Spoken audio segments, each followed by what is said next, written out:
नमस्कार दोस्तों, मैं हूं मानविंदर रावत। मित्रों, मेरा जो YouTube चैनल है वो हैक हो गया है।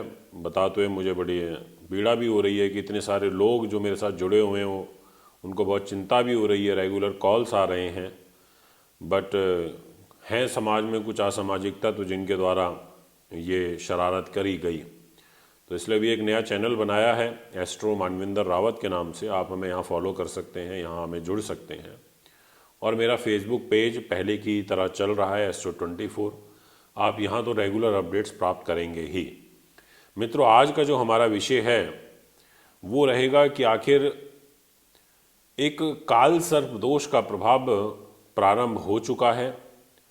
अब ये किस प्रकार से हमें प्रभावित करेगा, ये आज चर्चा का विषय है।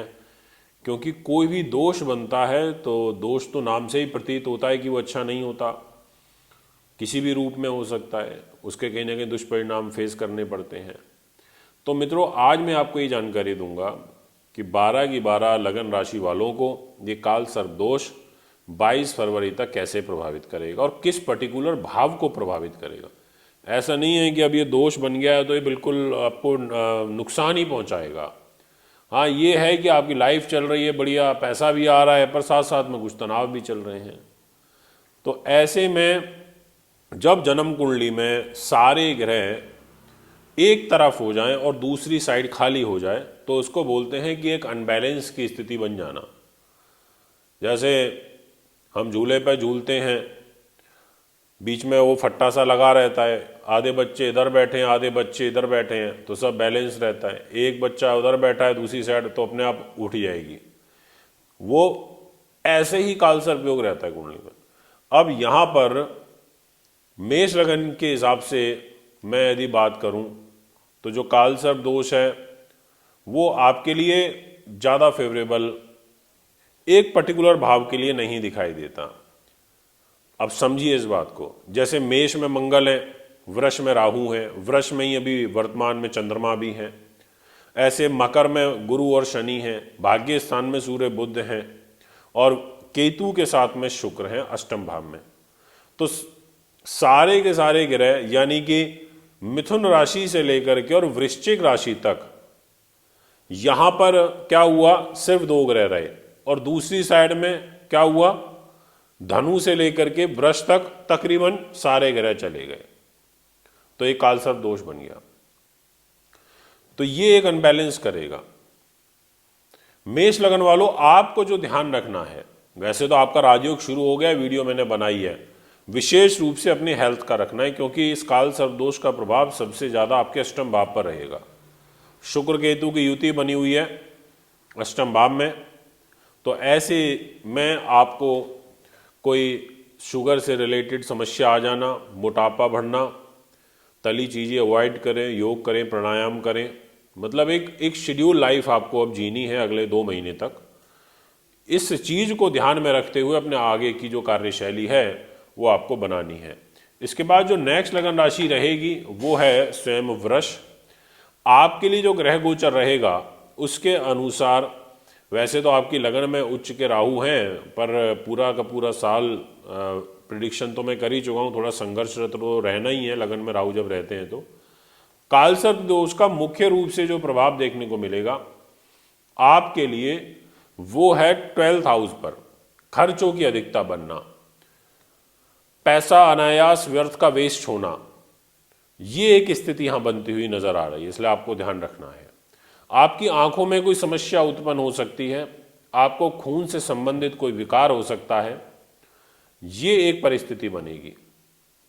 मित्रों, इसके बाद जो नेक्स्ट लगन राशि रहेगी वो है मिथुन। आपके लिए इस काल सर्प दोष का पूर्ण रूप से प्रभाव 12वें ही भाव पर, जैसे वृष वालों के लिए 12वें भाव पर था, ऐसे ही मिथुन वालों के लिए भी 12वें भाव पर है। इसलिए मैं आपसे कहना चाहता हूं कि आपको भी ही वृष की ही बात ही ध्यान रखना है। पर बस 12वें भाव में रहेगी वृष राशि मिथुन लगन से, तो ऐसे में चेहरे से संबंधित कोई विकार आना, ये जो हमारा चेहरा है इसमें दांत भी है, नाक भी है, हमारी आईब्रोज भी हैं, हमारा माथा भी है, सर है, सब है, इससे रिलेटेड कोई ना कोई समस्या आपको यहाँ पर फील करनी पड़ सकती है। इस बात का ध्यान रखते हुए आपको आगे की योजना बनानी है। अब मैं आगे बात करूंगा आपसे सिंह लगन की। मित्रों, आपके लिए ये सिंह लगन विशेष रूप से जो काल सर्प दोष का प्रभाव रहेगा वो ज्यादा देखने को मिलेगा आपके भाग्य स्थान में। इसलिए जो भी आप कार्य करें उसको बहुत केयरफुली करें, कोई भी एग्रीमेंट साइन करें ध्यानपूर्वक करें। प्रोग्रेस है, इसमें कोई दो मत नहीं है, परंतु ध्यान इसलिए रखने को कह रहा हूं कि अड़चने आती हैं। जब कोई ऐसे दोष बनते हैं तो व्यवधान के साथ काम बनता है, तो इसलिए आपको यहां पर ध्यान रखना है। नेक्स्ट जो लगन राशि रहेगी वो है कर्क। आपके लिए इस कालसर्प दोष का प्रभाव बच्चों के घर में रहेगा, बुद्धि के घर में रहेगा, संतान के घर में रहेगा, धन लाभ के घर में रहेगा, शेयर मार्केट के घर में रहेगा। तो ऐसी स्थिति में इन 4-5 चीजों का ध्यान रखते हुए आगे की योजना आपको बनानी चाहिए। इसके बाद जो नेक्स्ट लगन राशि रहेगी वो है कन्या। आपके लिए जो विशेष रूप से प्रभाव देखने को मिलेगा वो भाग्य के घर में मिलेगा। इसलिए आपको भी यहाँ पर पिता के साथ तनाव उत्पन्न हो सकता है, लंबी दूरी की यात्रा नहीं करनी चाहिए, और साथ में धार्मिक क्षेत्र की में आपकी रुचि जरूर बढ़ेगी, धर्म कर्म के काम करने का मन करेगा आपका, पर जॉब में अलर्ट होकर के सावधानी के साथ में आपको कोई भी काम करना चाहिए। तुला लगन के जो दर्शक हैं उनके लिए धन हानि का योग बनेगा, इसलिए आर्थिक रूप से आपको ध्यान रखना है। पैसा सोच समझ के इन्वेस्टमेंट करें। परिवार के लोगों के साथ में मन मुटाव की जो स्थिति है वो बन सकती है, इसलिए इस बात का भी आपको ध्यान रखना है।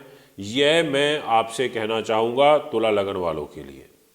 मित्रों, अब कुछ पॉजिटिव भी हैं, वो मैं एक और वीडियो स्पेशल बनाऊंगा जिसमें कुछ आपको सकारात्मकता बताऊंगा कि इस कालसर्प दोष का पॉजिटिव इंपैक्ट भी क्या पड़ेगा।